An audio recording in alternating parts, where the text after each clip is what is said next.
Hey everybody, Marcos Villegas here in Las Vegas. It's fight week, Canelo versus Golovkin. They are fighting this Saturday for the middleweight championship of the world. Gennady Golovkin, of course, defending his titles. We have a very special guest. We have the former middleweight champion of the world, Mr. Kelly Pavlik. We're going to do a little breakdown of this fight with our chart. And Kelly, this is something that we do with every big fight.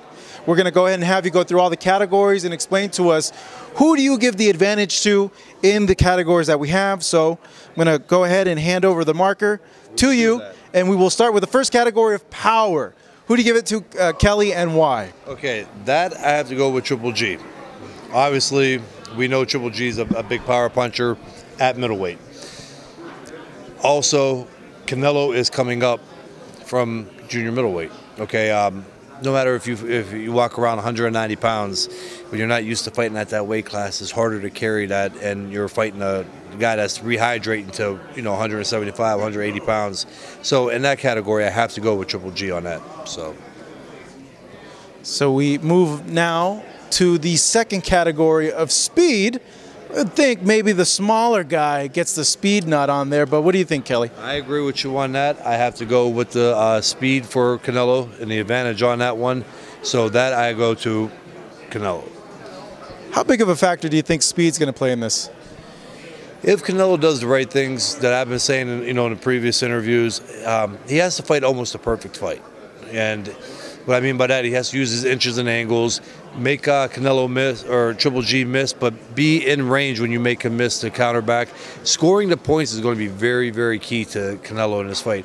I know it sounds stupid, obviously that's the big point in any fight, but for him to get those points and garner points for the rounds and punches, he has to capitalize on making Triple G miss, because Triple G also fades pretty quick too, from what I've seen in the last two fights. So Canelo's got to make him miss and make him pay for it. So we move on to the third category, defense. Who do you give it to, Kelly, and why? I think these two both are underrated now in this part of it. I think they're both underrated in their defense. Triple G gets hit in some fights and everybody goes, well, his chin is solid, but we haven't really seen Triple G get hit with anything that's, flush, or hit a lot flush in a fight. And the same with Canelo. I mean, Canelo takes a rap on some of his lapses in defense, and I think Canelo fights a really good fight with his defense. So in that category, I got to give him a draw on that one. All right. So I say both. Because I know Gennady gets a lot of criticism for his defense, for the things you mentioned, because he comes forward and he gets hit a lot. When he does come forward, he picks the shots off. He gets hit with punches that are not effective if he does get hit, because he's more concerned on positioning himself to land something that's going to be devastating or to set something up for further on in the fight. See, guys, Kelly knows. He's been in the ring. He knows what he's talking about. I think I know, right? Yeah. I should. In the category of technique, who do you give that nod to? Because you got a guy who had a lot of amateur experience, a lot of amateur fights. He won a silver medal. But you got Canelo as well, that he's improving, and he's been improving in all his fights. I say technique-wise, as far as combos and hand speed, I would say I lean with Canelo on that one. Triple G is really good too, and I like the way he throws the hooks to the body, and his punches are perfect. You know what I mean by that? He throws the right form punches, his hooks, elbows up. But I have to lean on that part of it with Canelo. As we take a look at the board now, we got power and defense going to Gennady, speed, defense, and technique going to Canelo as we move towards footwork now in this fight. Kelly, who do you think has the advantage here, and what do you like about that person's footwork, whoever you're giving the nod to? That right there, I got to go with Triple G on that.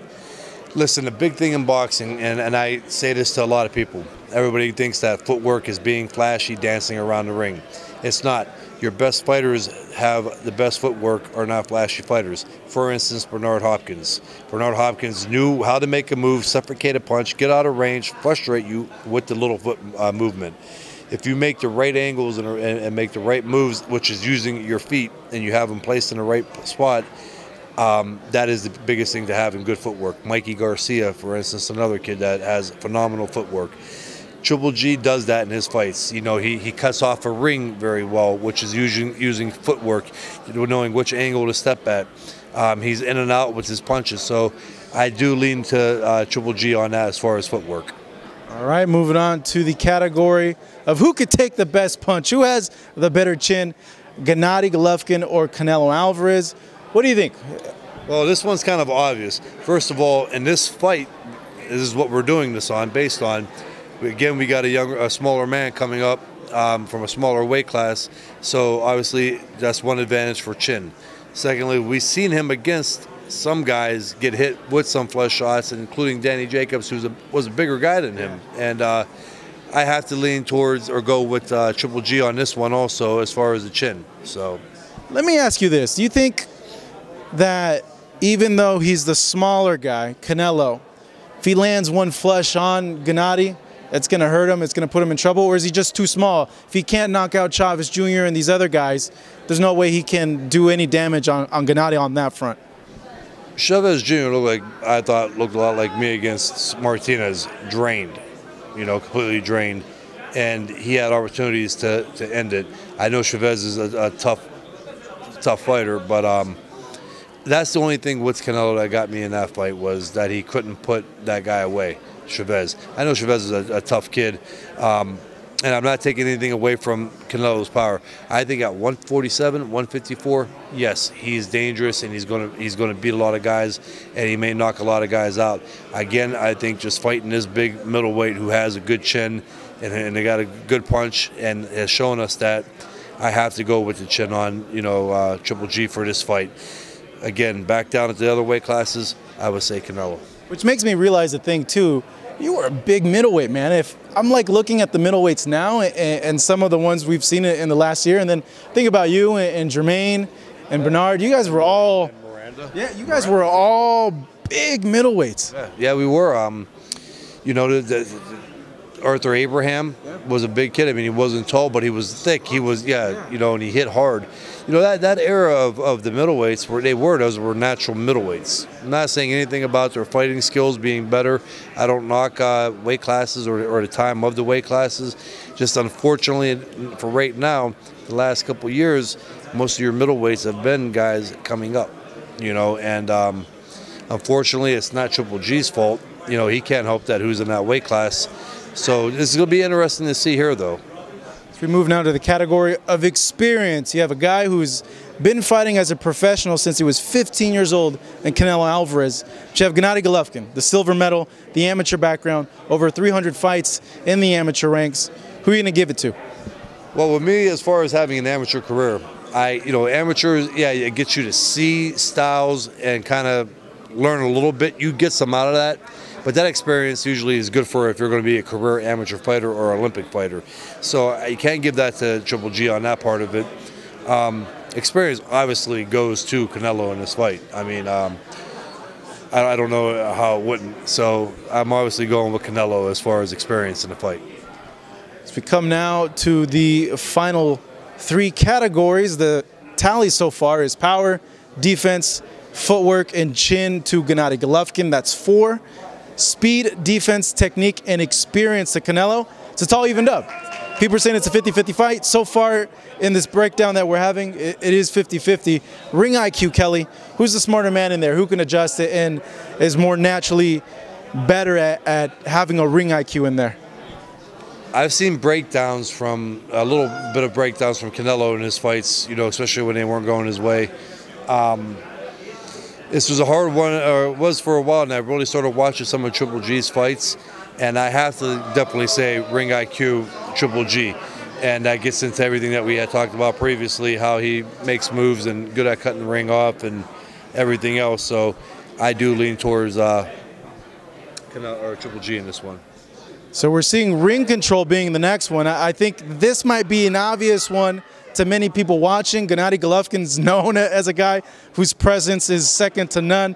So you're giving him the nod there. So if we look at the final tally before we go to the X Factor, we got Gennady Golovkin up by 2 categories. It's 6-2 at this point. 6-4, excuse me.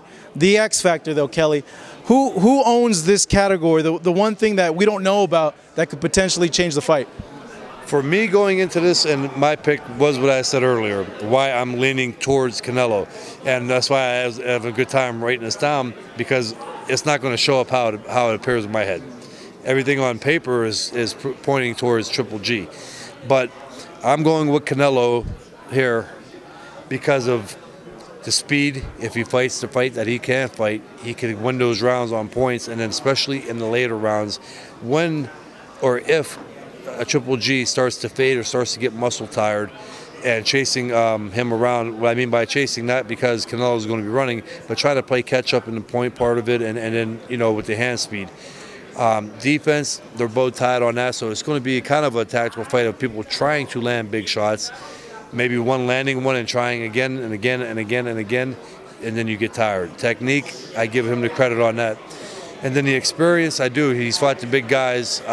Unfortunately, you can't say on a big stage, because every fight for a Triple G, because of his reputation and notoriety, he's kind of been on the big stage every fight, though. You know, he had a lot of media attention to the fights.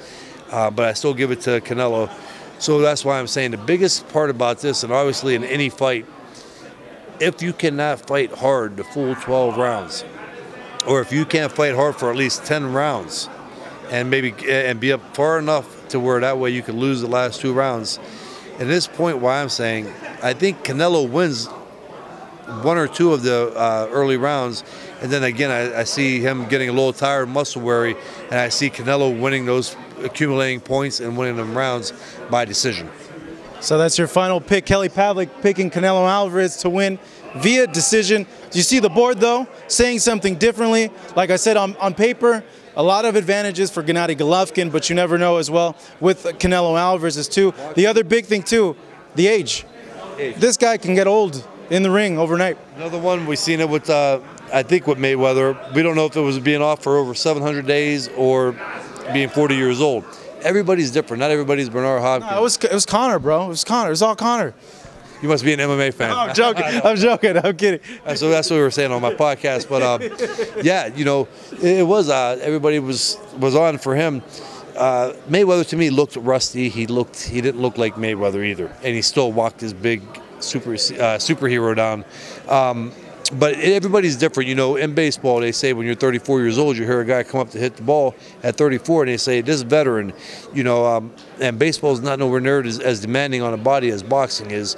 So age, he could, you know, tomorrow night, he could have a great training camp and then get in that ring, and Father Time says, guess what, Triple G, you're 35, 36 years old tonight. You know, you're not going to be as good with your reflexes and everything else. But even with that being said, going back to my point, I think if Canelo could pull that off, what I said to do, I think he stands a very good chance of winning, unless Triple G made some big changes in his camp and hired a new strength and conditioning coach or somebody like that for the big problem that I see him having when he fights natural middleweights, or if he moves up his super middleweight and he's fighting guys that are his size. That's going to be a problem. All right, Kelly, thank you so much. No, it's a pleasure of mine to speak to you, and thank you so much for all the great fights that you gave us and fans over the years. Here in Las Vegas with Kelly Pavlik, I'm Marcos Villegas. Hoping you guys at home enjoyed this Golovkin versus Canelo Alvarez breakdown.